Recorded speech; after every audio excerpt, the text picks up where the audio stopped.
at a time. Yeah, this is tea time. Yeah, making a difference. One cup at a time. Tea time. So be sure to grab your tea, grab a seat, and tune in to Miss Liz. Tea time. Making a difference. One cup at a time. Tea time. Yeah. Tea time.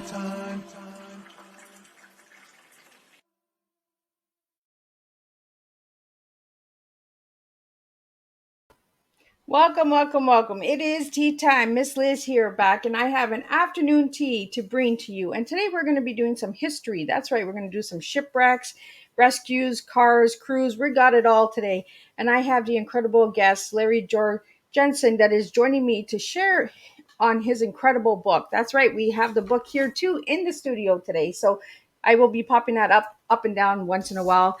But let's get the disclaimer and let's get the little intro and bio and all that good stuff all done. And then we will get to sharing some tea with Larry today. So, the disclaimer for Miss Liz's Tea Time live shows. Miss Liz myself is going live using StreamYard. Before leaving a comment, please grant StreamYard permission to see your name at StreamYard.com. Please be advised that the content brought forward for any Tea Time show hosted by myself, Miss Liz, is always brought forward in good faith, however, may bring forth dialogue and opinions that are not representative of my platform. The facts and information are perceived to be accurate and the given time of airing. All Tea Time guests and audience participants are responsible for using their good judgment in taking any action that may relate to the discussion. All the content brought forward may include discussion for some where they may be emotionally at risk. It is significant to know that this show is engaging in discussion forums only to offer and inspire awareness and connection, and is not providing therapeutical advice. If you have any questions about this disclaimer or the panelist discussion, you may freely contact me, Miss Liz, through my email at bookingmissliz@gmail.com. Moving forward, should you choose to voluntarily participate in today's show in any aspect, I, Miss Liz, welcomes you. And should you decide that the show is not made for you at this time, I respect that, and I will see you at a later date at a later show. And that is the disclaimer for Miss Liz. So let me get my guest in here and I'll get his bio and we'll have some good old strong tea today. Welcome, Larry. Hey, Hi. thank you. It is nice to see you and it is nice to know the sound is still working. So that is good. Right. So Larry, I'm going to let you introduce yourself a little bit and then I'll bring in some of the stuff that's in your bio on that. But I'd like you to introduce yourself to the audience and viewers that are listening right now. Okay, well, my name is, of course, Larry Jorgensen. I am, I guess what they call in the business, I'm an old news dog, which means I'm a journalist who doesn't quit writing even after he gets out of it sort of as a career. I was brought up in a weekly newspaper starting actually when I was in high school, and went from there to a daily operation. Went into radio, then got into television. Did a lot of freelance. It's always been writing, journalism, writing, investigative reporting. Have worked for the wire service, UPI. Done a lot of assignment writing. Basically, it's just I like to investigate, and then I like to reveal what I've investigated. And I was going to get into that a little later in the show, but what got you into journaling? Like, was it a passion or was it just the interest of history, reporting? What was it all about? Well, it's a strange story, Liz. When I was a little boy, there was a show on television. The early days of TV, it was called The Big Story. Came on once a week, and it was a show that featured newspaper reporters, and have a different reporter every week, and it would be his big story, his biggest story. And I thought, that is fascinating. And I was, what was I, 6, 7 years old at the time. Well, as things went on, I had some advice from a very important person in my life, who said, "Well, what are you going to do when you grow up?" And I said, "Well, writing fascinates me." And he said, "I have a good friend who is with a major newspaper, daily newspaper. And he said, if you pursue this and get good grades and go to," and he named a very good journalism college, "go to this college and graduate, I will see to it that you get a job on that newspaper." Well, I didn't do exactly what he said, and I didn't exactly go to that newspaper, but it really got me thinking about a career in writing and in journalism, and I've never looked back. I felt it's given me a rewarding life. It's giving me, there's never 2 days that are the same, you know, especially like when you're in like television news. I mean, you walk in the morning and you don't know what's going to happen, but you're ready for it, and it makes for an exciting life. Well, it's very adventurous, right? And you always never know what's coming, right? Until That's you start right. writing. That's right. You show up and wrestle with the bears, see what's going to happen. So, Larry, I've been promoting this incredible book, Shipwrecks and Rescues. For anybody who would like to go and grab a copy, I did put the website up for you to get a copy. This is an incredible book. So, what got you into the shipwrecks and rescue? Well, again, it's a case of all of a sudden getting interested in something. The story takes place in the tip of Upper Michigan, what they call the Keweenaw Peninsula, and it's a place that in the summertime is very beautiful. Right now, they've got a lot of snow up there already, but anyhow, I was up there on vacation 2 years ago. I love to go up there, and I had seen just a small article in one of these little tourist magazines that where I was at, there had been this shipwreck with cars on it, and that the cars were rescued. I thought that's never happened before, so I got fascinated by it. I started, investigating and talking to people and uh, going to some of the historical museums and archives and so forth. And I realized that it is a story that had never, ever really been told in total. And the photos in the book are absolutely fantastic. I was fortunate enough to be able to get photos from, it was the family of the Coast Guard rescue crew captain. He, besides being the rescue boat captain, he also was a photographer. He was an amateur photographer, and he took some fabulous pictures.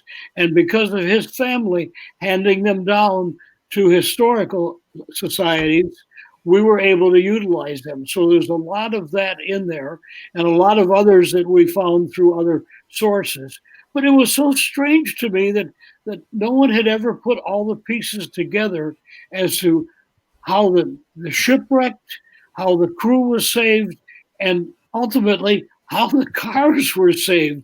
These were 1926 Chryslers who had been built obviously in Detroit, and they were headed across Lake Superior for Duluth, Minnesota.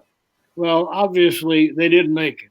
So I got fascinated by the story and really got into it, and I really dedicated a year. And for me, that's pretty quick to do a book in a year. But I was fortunate to get a lot of help, and so we were able to get it out in a year. And it's amazing the reception it's received. Uh, I'm getting calls and orders from all over the country. I thought, well, people that like shipwrecks in the Great Lakes, they would be interested in this. What I didn't really stop to realize is another group of people that are very interested in the book are people that are old car collectors. Because here's a story of some 1926 automobiles that were rescued from a shipwreck. And so it's a story about cars and ships. And it has really opened up the book to a lot of possible markets and a lot of places for people to read it. Well, I wanted to know what what was it about this story that really got you like fascinated to tell the story, and why wasn't this story ever told before? I think the thing that fascinated me was that I had read a lot about, because I go up that area, about shipwrecks. I mean, there's been 6,000 shipwrecks on the Great Lakes, but yet this one has never been recorded on the shipwreck maps or anything. So that alone told me this is something that has sort of been ignored. And when you talk to people in the area, they'd say, well, yeah, we heard about that, but they never really had the story of what it took to rescue the crew. The crew got lost in the snow and almost froze to death. And then what it took to get those cars off of that boat. The boat was basically trashed. It hit a reef and a big gash in it, and it was almost immediately declared a total loss. So there was no hope of getting the boat back on the water. And to get the cars off of the boat and onto this reef, which is often Lake Superior, and to get them from there to the shore and ultimately get them down lower Michigan to back to Detroit. I thought it was fascinating. How could this not have been written up before? One of those little hidden treasures that you find sometimes. The crew got off the boat first. The accident happened the end of November, and Lake Superior in November, they say, is the worst time to be on there. I mean, November is when the Edmund Fitzgerald went down. So that tells you the kind of weather you have on Lake Superior in November. So what happened? The ship carrying the cars got into a tremendous storm. The captain said the worst storm he'd ever seen. And it was literally, the storm picked the ship up and tossed it onto this reef and created a big gash in it. And there it sits. So first of all, we have to get the crew off the ship. They were able to cut a lifeboat free from the ice on the boat. And they would take the lifeboat and put a few people in it, go to shore, pull the lifeboat back until they got everybody to shore. But now they're in very deep snow.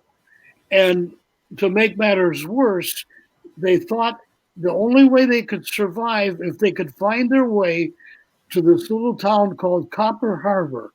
It's right on the tip of that peninsula. Well, what happened, the captain thought that what they had done is they had gone west of Copper Harbor. He saw a landmark that he thought was what they call Brockway Mountain. And he thought he saw that, which would have put him west of Copper Harbor. Well, the fact is, they weren't west. They were east of Copper Harbor. So when the crew gets on land, they think, we've got to get to Copper Harbor. They start walking east. They're going the wrong direction. And they get totally lost out there. They have no food. Some of them are poorly dressed. In fact, all of them were really poorly dressed for what they're getting into, but some of them actually had like Oxfords on for shoes and that. So they're out there in this deep snow, and by the second day they're out there, they literally think that they're probably going to die out there. They're going to freeze to death. There are already bad cases of frostbite and so forth. So they were pretty close to giving up.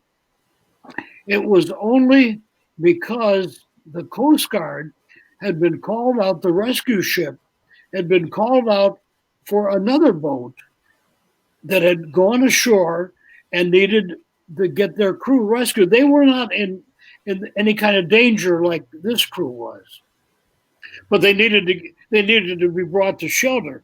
So the Coast Guard crew goes out to get the second crew rescued, and they go right by the abandoned ship, which, by the way, is called the City of Bangor. and they go right by the bank, or they can't see it. It's storming so bad. So they rescue these other crewmen. They're headed back to Copper Harbor, and all of a sudden they see the ship. So the abandoned ship. So they go in there, and obviously there's nobody there. So they continue on, and all of a sudden, up in a little bay, here's the crew struggling, trying to stay alive and just keep going. So the captain pulls into this little bay, and he yells at them. He says, "Build a fire as soon as I take these crewmen to the town. I will come back and get you. Build a fire so I know where you are." And that is actually how they got rescued. Oh, wow. And then they get to this town, and where the town is, population probably 3 dozen. I mean, this is 1926. It's not many people there, and they're isolated by snow. So they get to the town. Now the town has got both crews, the crew from the first boat and the crew from the banger. And what are we going to do with them? Where are they going to put them up? Finally, because the second crew was in pretty good condition, they decided they could take them to the Coast Guard rescue station, which was about 14 miles away along the lake. The other crew, there was a family in town, and we write about this family in the book, that said, "We'll take them in." And they took them all in, and luckily, they had just slaughtered 2 pigs for the winter, so they had food. They had, as the story goes, they had a well-producing cow and some chickens. So they finally are able to get these crewmen, who are really in bad shape. Some of them can hardly walk. They get them to the house, and they just collapse on the floor around this big stove and begin to thaw out. Well, some of them are pretty bad shape and had to be ultimately taken by a special snow vehicle into the hospital, which was about 40 miles away. Others ultimately got there by horse-drawn sleigh. And finally, but it took several days to get them into the hospital, which was in a town called Calumet. It was about 30, 40 miles to the south down the peninsula. So that is what happens to the crew. They do finally all survive. And little by little, as they are able to be released from the hospital, they then go back to their hometown. Except I've been told that some of them that stayed there, they were there like 4 months, the ones that were in bad condition, that some of those found their nurses to be of liking and ended up marrying a nurse and settling in Upper Peninsula. There was a reason for it all, right? Right. What a way to find a wife, anyhow. So that basically is what happened to the crew. Now, in the meantime, we have an abandoned ship on a reef with 200 and some cars on it. Well, they happen to be Chryslers, and it happens that Mr. Walter Chrysler says, "I want my cars back." So he hires a salvage company out of Duluth, Minnesota. And he says, "I'll pay $140, $45 a car for everyone you can get back to me." So what they did, first of all, they posted a guard out on shore to watch the ship on the reef. And they waited until it got so cold that the water around the reef froze. It froze hard enough that it would support a vehicle. And you'll see, there's a picture in the book of how they built a ramp from the ice to the top deck of the boat, and they started getting the cars off of the boat and onto the reef. Now, the cars that were on the upper deck were covered with snow and ice, And there's pictures in there that show them chopping the ice away from the cars and getting them, down the ramp. There were also cars stored in the lower part of the boat, so they weren't quite as bad as far as snow and ice. They get them off the boat. Okay, they get them on the reef. Now what? Now what are you going to do, right? So someone thought, well, the crew got to shore. If we can get them to shore, we can build a road to this little town of Copper Harbor. Well, they got about 1.5 miles, 2 miles into the road project, and it just wasn't working. Someone said, wait a minute. The ice along Lake Superior, along the shore, is frozen hard enough that we can drive the cars along the shore. So they did. One by one, they drove the cars along the shore and got them to the little town of Copper Harbor. Now, it wasn't an easy task because some of the cars either didn't have batteries or the batteries were dead. I mean, you can imagine. Yeah, with all that rain, with that coldness, right? So what they would do, the ones that they could drive immediately, they would drive them to town. They would take the batteries out and take them back out there and put them in another car. And eventually they got all 200 and some of these Chryslers to the little town of Copper Harbor.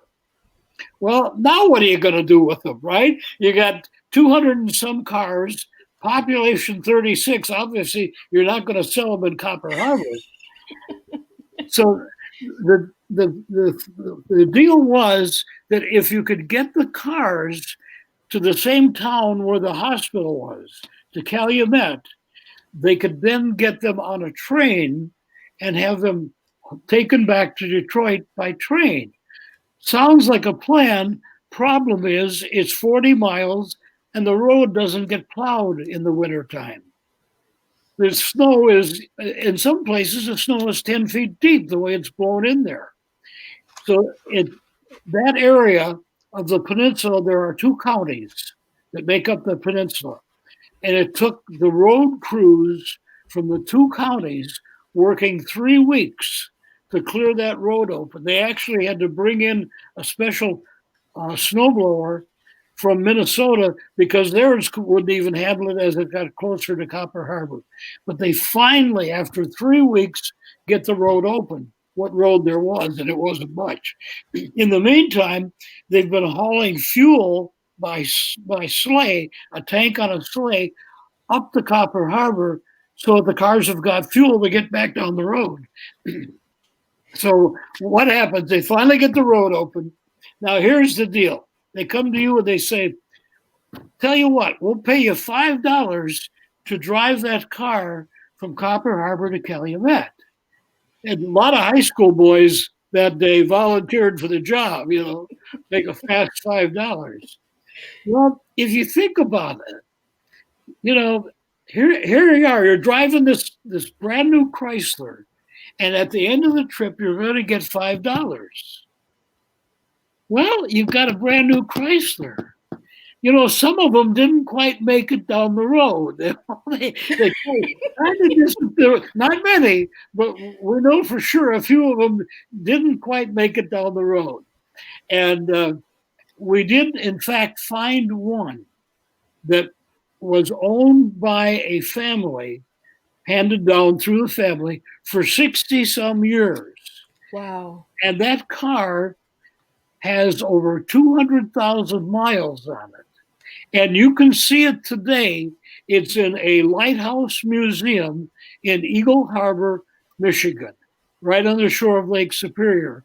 And if you look at it, there's an axe mark where they cut the ice off of the car to get it off the ship, Oh, wow. It's amazing. And that car, and we tell the history of the car in the book, who owned it next, the family that owned it and so forth, and how it finally ended up in the museum.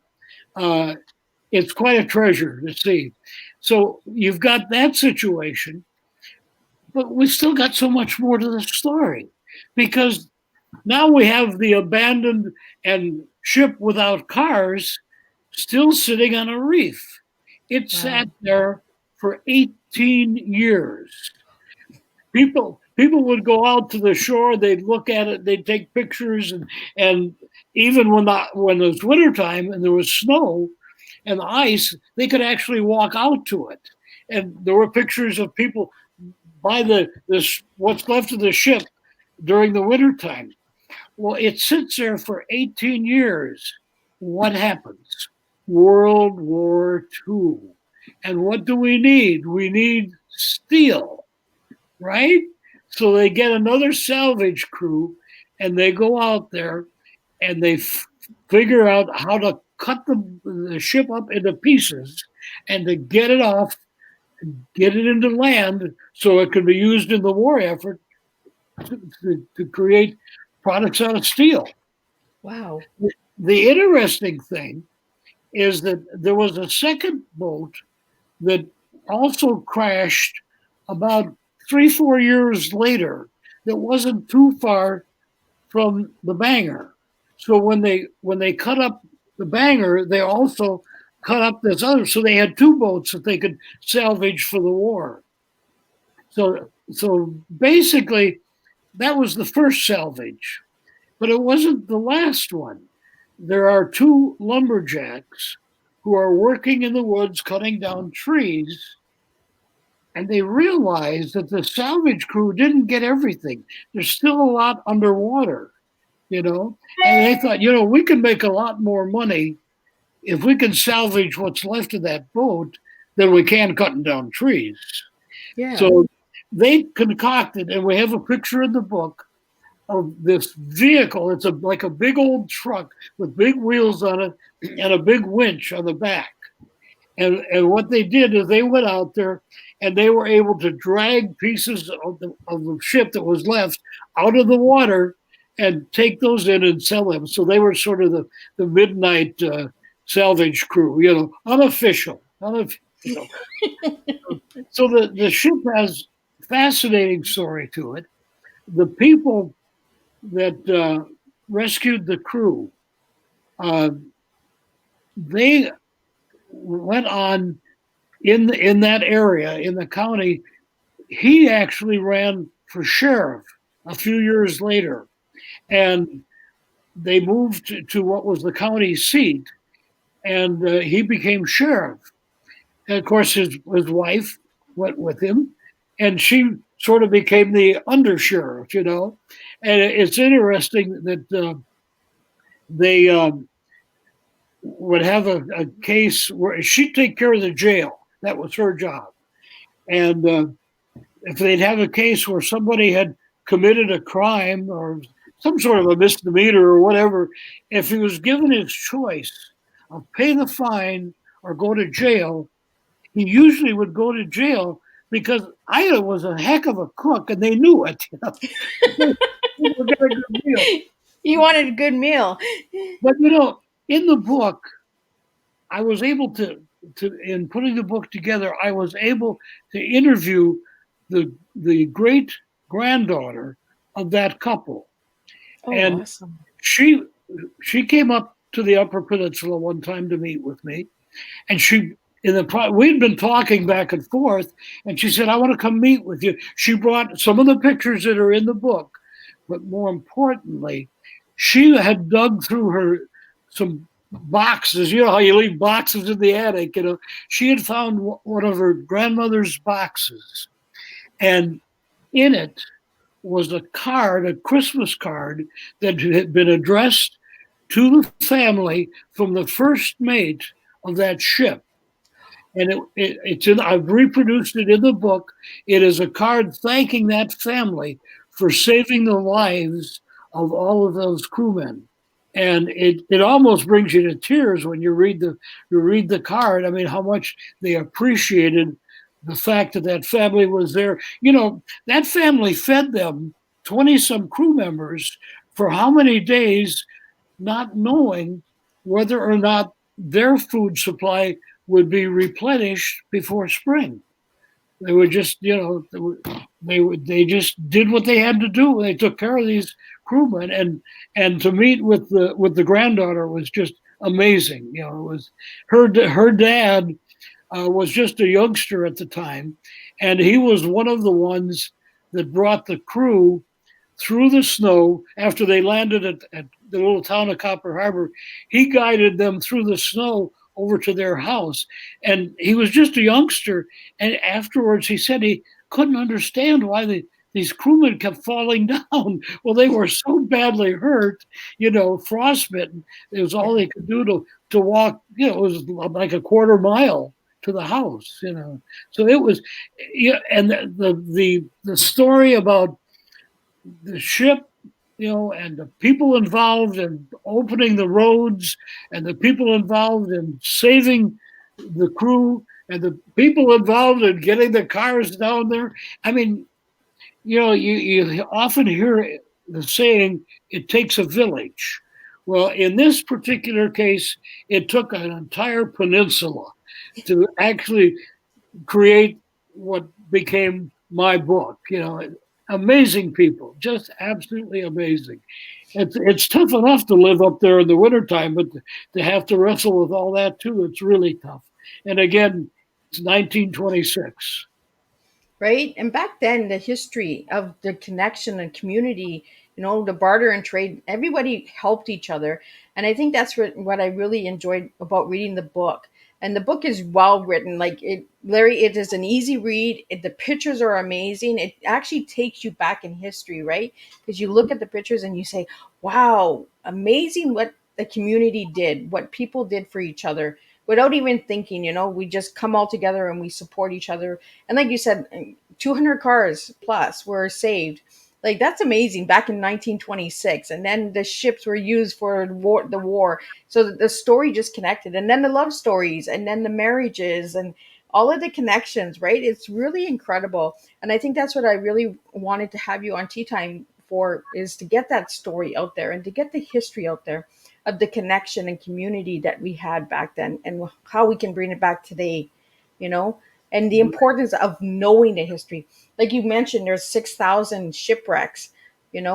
How many of those do we actually know about besides Titanic? Everyone knows about Titanic, but they don't know about the other ones, and all these incredible little ships that had, well, not little because they had 200 cars, but so how many cars were actually lost during that shipwreck, Larry?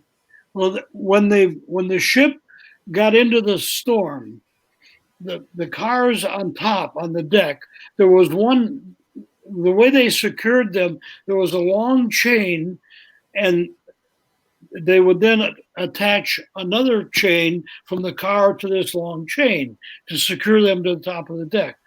Well, one of the rows of cars, it was like 12 cars on this one chain, the chain broke.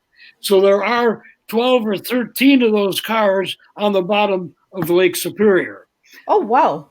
And there was one other one that when it hit the reef, a car was tossed off, and you'll see in the book, there's a picture of this car being hauled in on a sleigh, because that's what that one is about. Right. That one came off of the boat when it hit the reef. So it landed there, and it was able to be washed ashore. So and one of the crewmen said when he got on shore, there was this remains of this car there. He said it just looked like a ball of steel to him, Oh, wow. But that car was hauled out on a sleigh, horse-drawn sleigh, and the auto dealer, the Chrysler dealer in Calumet, actually bought that car for $25. Could use it for parts and that, The other thing that we haven't talked about, on the boat, besides all the Chryslers, there were 6 Whippets. Now, the Whippet was a car made in Toledo by the Willis Company. And it was called the Whippet. That's after an English dog, There's an ornament on the hood of the dog and so forth.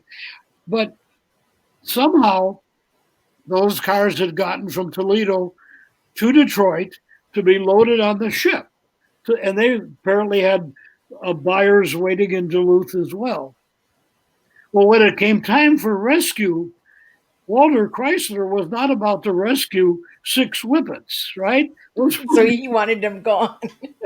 that was that was competition, and we know probably all 6 of them stayed on the peninsula, Wow. and we were able to find 2 of them.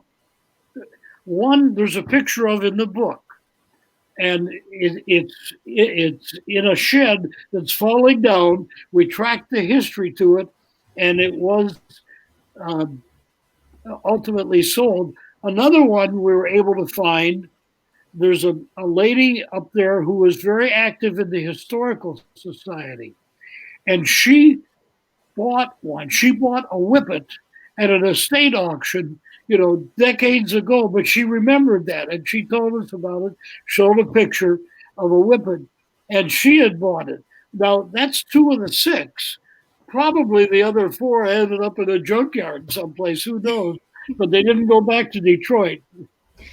You know, So, so Larry, how much was a car sold back then in 1926? well, we've got an ad in the book of a dealer ad showing, here's the new Chryslers, come and get one. And depending on the model, there are a couple models, generally in the $800 range. Wow. So Walter, he had to pay $140 a car to get them back. And in those days, I guess you could just kind of touch them up and put them back on the market, put them up for sale. You couldn't do that today. But it's, again, times, and in those days, the automobile business was just starting to really boom. So there was a real need for this transportation. Anyway, the roads were bad. In 1926, we didn't have these big semis hauling loads of cars down the road. So there was a lot of dependence on the ships to deliver new cars, especially along the Great Lakes. There is a sister ship. The company that owned the Banger had 12 auto hauling ships. The company was called Nicholson. They were out of Detroit. 2 years after the Banger accident, there was one of their sister ships called the Senator was hauling Nashes from Kenosha, Wisconsin, which is where the Nashes were made, was hauling them up Lake Michigan. Again, a bad storm, and an ore carrier from Escanaba, Michigan, was coming down, headed to the steel mills in Indiana, and they crashed. And because the ore carrier was so heavy, it put a major gash in the Senator, and within minutes, that boat and all those Nashes went to the bottom of Lake Michigan. Unfortunately, it took 6, the captain and 5 crewmen with it. And those Nashes are on the bottom of Lake Michigan today. And wow. People have said it is the largest Nash museum in the world. It's all underwater, But imagine what's under that water, because there's so many shipwrecks that I have never even heard of. So imagine what's under there, right? Well, and they're still finding them. It's interesting. Every once in a while, a story will pop up, or maybe an area of the water has gone down, and they find another remains of a shipwreck. And Lake Superior is so cold that if a ship goes down, it's preserved. The famous Edmund Fitzgerald has been there for decades now, and one of the people that provided information for me for the book is a diver, and he has actually gone down to the Edmund Fitzgerald, and the bodies are still there. The boat is as it was, so when you go down in Lake Superior, you're there. Yeah, it's amazing. The pictures that you have in this book are amazing. I highly recommend everyone who wants to know some history on shipwrecks and rescues. and this whole story. Like the pictures that you have in here, Larry, are like time travel. And I love old cars. I'm a junkie for old cars. It's like I tell everybody, if you want to know Miss Liz, show me an old car, because it just kind of, there's something about the history and the vintage and the details that were put into cars back then that are not put into cars today. Today it's just a flat banner or a top, Right. where back then it was the wood, the antique, like the detail, the workmanship that was put into each of the cars is just incredible. Well, that car that is at the museum up there, um, the reason it's got 200,000 miles on it, the family that owned it, they were so proud of it. They would, anytime there was a parade or something going on, they'd drive it and show it off, you know. And it actually went through, and there's a picture in the book of it going through the annual vehicle inspection, and the Michigan official that was doing the inspection said he'd never seen a car that old or with that many miles on it, you know. But the the one man who owned it for a long time, he said he would drive it every day in the summer, and in the wintertime, he would go out and start it up every day just to keep the engine running good. So he was able to keep that car and keep the 200,000 miles on it. It is just incredible. Like the story itself is just incredible. Do you think that it'll make a movie or a documentary on You this know, book? it's interesting, Liz, that you asked that because um, I've had at least three people come to me and say, this should be a, a movie. This needs to be in video. You've done all the work on it. We're going to see what we can do. And there may be it's, I don't think it's long enough for a movie. Of course, it could be, you know, but it's Oh, I certainly, think there's amazing pictures in that book, amazing storyline. The flow of the book is really nice. It's an easy read. Like if you're not a big reader, the pictures just take you in the time travel.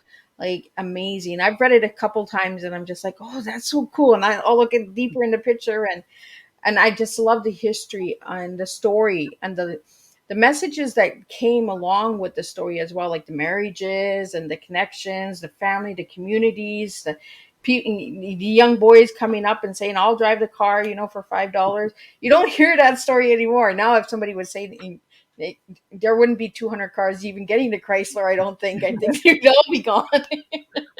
no, it was truly a community effort, and the community being a very long and beautiful peninsula. Anybody who is listening, if you ever want to go to a place that has a lot of history and yet is still pretty, I don't want to say rugged, but pretty natural, the Keweenaw Peninsula of Upper Michigan is an. I go every chance I get. Every summer, I try to get up there because it's fascinating. And again, you know, we were talking way back about my background. Well, I was in television news in Green Bay, Wisconsin, and at that time, the copper mining was big up there in the Keweenaw Peninsula, and there was a major strike of workers that ultimately caused the shutdown, permanent shutdown of all the copper mines up there. And as a reporter, I spent many times up there covering that story. And that's when I really fell in love with the Upper Peninsula. Um, Later, as we got into snow and snowmobiles started to happen, and I became a snowmobiler, that was my favorite place to take a snowmobile and to ride in the wintertime. It's just gorgeous. It's a gorgeous country. The people are amazing people, just like the book shows them. They are that way. They are there to help you. And an interesting kind of little funny story. People that live in Upper Michigan are called Yoopers. Yoopers. Yoopers. That's because they live Upper Michigan. They live above the Mackinac Bridge. You know, the Big Mac connects Upper Michigan and Lower Michigan. So if you ask somebody, if you say, well, if you're from Upper Michigan, and you live above the bridge and you're a Youper, who are the people that live below the bridge?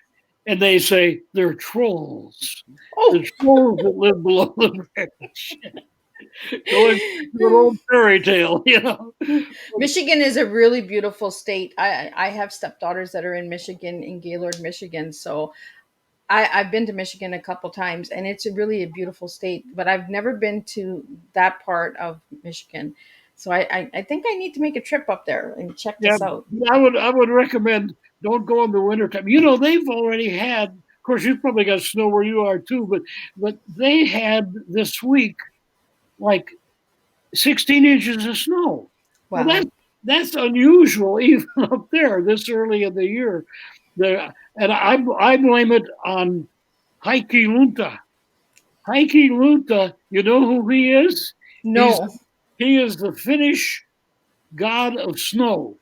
Oh, He's a Finlander god of snow, and his name is Heikki Lunta, and he does a heck of a job up there in the Upper Peninsula. yeah, we don't have snow here, but in my hometown, they do have snow. Back home, they do have snow already. Uh, where I live now, no, we have rain, but snow is coming our way. So, so before we wrap up your tea time, Larry, and thank you again for sharing the incredible story of the shipwreck and rescue and all that. I want to get to know what your tea is. So, if I ask you what your tea is, what would your tea be, Larry? Well, mine would be try for extra adventures. I like it. Try try extra adventures. You know. And it goes along with who you are too, Larry, because you've always tried to get into the adventures, and understand Well, the adventures. And that's part of journaling as well. So, what message would you have for the kids out there about shipwrecks and getting involved and getting to know them? well, I think there's so much out there, and that's the thing that I found too. I didn't realize the intensity of people that are into shipwrecks. There are shipwreck and maritime museums all over the Great Lakes, and there are books that have been written. If someone is really into this as a hobby, there are places you can go that some of the divers have annual conventions that'll bring their story, what they've found lately, and it's absolutely more more prevalent than I thought it would be, of people that are truly into the Great Lakes and the shipwrecks and the stories that go with them, all the way back to the start. I mean, when you look at it and you realize it was a main source of transportation for how many decades, and then where we are now we see on the Great Lakes, we've got cruise ships on the Great Lakes. It's become a tremendous vacation to get a cruise ship and tour the Great Lakes. So it's come a long way. So, Larry, have you found out if there's any survivors still alive from this shipwreck? No, there couldn't be. There was one of the ones that I quoted in the book was from a script, a gentleman who had done a TV interview about in the 1970s. And I had talked to him. I said, "Do you think any of these people are still alive that you interviewed?" He said, "No." He said, "That was in the 70s." And he said, "Most of them have passed on." The one in particular that I had mentioned to him, he said he knew that he was elderly at the time of the interview.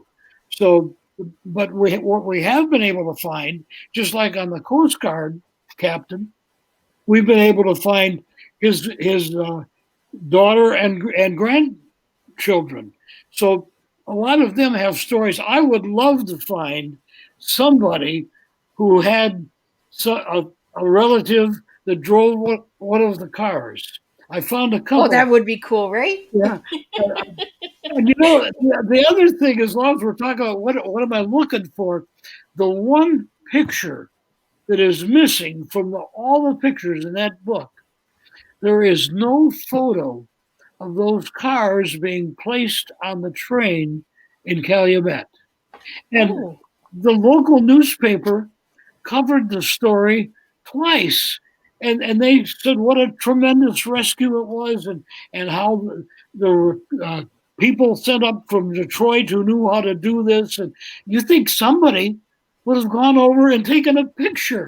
My yeah. only and believe me, I even ran an ad in the newspapers because I thought somewhere you've got 200 and some cars that were driven, and somewhere somebody's grandfather must have driven one of those and must have taken a picture when the cars got to Calumet. I've talked to archives, I've talked to historical groups. There's a gentleman in Marquette, Michigan, who has a tremendous collection of old photos. They're all categorized, and you could go in there and I did buy some photos from him, but he said he has never seen that photo. No one's seen it. So Wow. it is, there's a reward pending wanted. He wants that picture. A picture of Chryslers on a train headed back to Detroit. Well, you would think that the train station would have took the picture. It's just amazing. You know, the you've got the Northern Michigan University in Marquette. You got Michigan Tech right there in Houghton, Calumet. You know, I talked, and the people at the archives at Tech were tremendous in finding things for me. No picture, no picture. Wow. There's one historical group that has a museum in Hancock, which is just south of Calumet. And I'm hoping they had a flood in their building, and a lot of material was misplaced. You know, they're going through remains of the flood. The flood was a couple of years ago, and the woman told me if there's a picture, we've got it, and we'll eventually find it. So we'll see. You just never know, right? And there's a reward out there. So if anyone is listening or watching the replay later, if you know of this picture, reach out to Larry. Larry, it was an honor having you on Tea Time and having this story brought to life. What message would you have for any of the kids that are looking into history, becoming a historian or becoming a journalist? What message would you have for the kids out there? Well, I think the important thing, if you're going to write, is write about something that you're interested in, you're passionate about. I mean, I got totally addicted to this story. That makes the task a lot easier when you're in love with the task. You know, a lot of people will write, and I'm guilty of it. I've done it. You'll write a book of something that's happened in your family, and it's important to you, but you don't. There's not much distribution that kind of Yeah. book amongst the family. That's all where it goes. So my advice is find something that you're passionate about and that a lot of other people are passionate about. And you'll not only have a reward in writing, but writers write and painters paint because they want somebody to appreciate what they've done. And if Yeah. you write on something that a lot of people are interested in, you'll get a second reward because they appreciate what you've done. And that's true. I've had people in Upper Peninsula come to me and say, "We are so glad you did this. Somebody needed to do this story." That's a better reward than $22 for a book. Yeah. That's a personal reward. Well, just the storytelling, right? Just bringing back the history. Right. And like this book is like a time travel. Like, it is amazing the way that the book is written, and it's not a very big read, so it's a very easy read as well, and the pictures inside are really incredible. Just to look at the pictures of the history, how they were able to take these pictures in the freezing cold, somebody taking that picture, but nobody taking that picture on the train. Like, we need that train picture. So if you ever get that train picture, Larry, I want to know that you got it. Okay. Well, I've enjoyed being with you, Liz, and we're working on a couple other things, so maybe sometime we can come back. Absolutely. I would love to have you back. And Miss Liz always does a reunion show in December where I bring back the guests that were on Tea Time for the year. So you get to meet other incredible guests that were here as well. And there's a lot of people that have been on Tea Time in 2022 that have a lot of history and a lot of incredible stories that I think would align and work good together. Uh, Jim Curtis and you, I think, would really align really good because you have a lot of the history, a lot of those amazing stories that need to be told and heard. Yeah. And I think that it's incredible to have you share this with the world. And if anybody would like to reach out to you, Larry, how could they reach out to you? Well, probably the simplest way is leave a message on the website because we do have a website called shipwreckedandrescued.com. Or if they want to call me, you know, they can call me, or I give you my email address. They can email me, although you can also email through the website. But my email is simply GL, like George Little, GL Management 40 at gmail.com. Um, Phone number, I'm not afraid to answer the phone. It's 337 591 1937. You never know. If somebody calls, they might have a good idea. And Or you're they off, might have that picture. off for another one of those adventures, you know? And I really hope that this book does get into a movie or a documentary at least because it really needs to be told and heard around the world. So I'm going to hope and pray that anyone who's listening to Tea Time tonight or will pass this Tea Time along to somebody who might be able to do that and make this possible, I would be honored to have you reach out to Larry or reach out to myself and I can connect you guys in any way. And again, Larry, I want to thank you for sitting and having tea with me and bringing a strong tea. Try extra adventures. Why not, right? Let's have some adventures in life. Let's make some Right. memories and let's write about them and bring some history back to life. And to all the viewers and listeners around, thank you for tuning into Tea Time with Miss Liz. I really appreciate all the support and love from each and every one of you. And I will be back on, let me pull it up, October 27th with a guest from the United States again. That's right, we're going back to the States. Miss Liz is in Canada, but we're going back to the United States. And we have J. Lynn Ellis, who will be coming in and speaking about historical fiction. So that's right. I like to bring in the history. I love history. I love hearing stories. And I love people who write books because writing is deeply important and we need to keep passing that on to the next generation. So again, Larry, any final words before we wrap up your tea time? Just, I so much appreciate the chance. You know, I've done a lot of interviews, but to be able to do this tea time, to really tell the whole story, that's a treat for me, and I appreciate that. Thank you so much. Well, thank you so much. And thank you again for joining me. And let's stay in touch and let me know what's coming next. Like, if you have anything, Larry also has another book out called The Coca Cola Story, I believe, right? Coca-Cola Trail. Coca-Cola Trail. So grab yourself a copy of that as well, because that looks like an incredible book too, which I think I'm going to be grabbing because I want to know a little bit more about Coca-Cola and the history of that incredible company, because that's still around. So there's a story there too to be told. So again, Larry, thank you again for joining me, and thank you to all the viewers and listeners.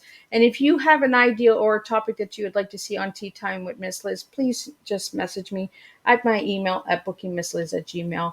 And stay tuned because tonight at dinner time, I will be releasing the guests for November. And there are some incredible guests that are coming in November and some topics that might be a little bit touchy and hard, but they need to be brought to the table. And that's what I do is I serve strong tea, the tea to teach educational awareness that we all can make a difference when we serve our true selves. So thank you for joining me. And I will see you next week, same time, same place.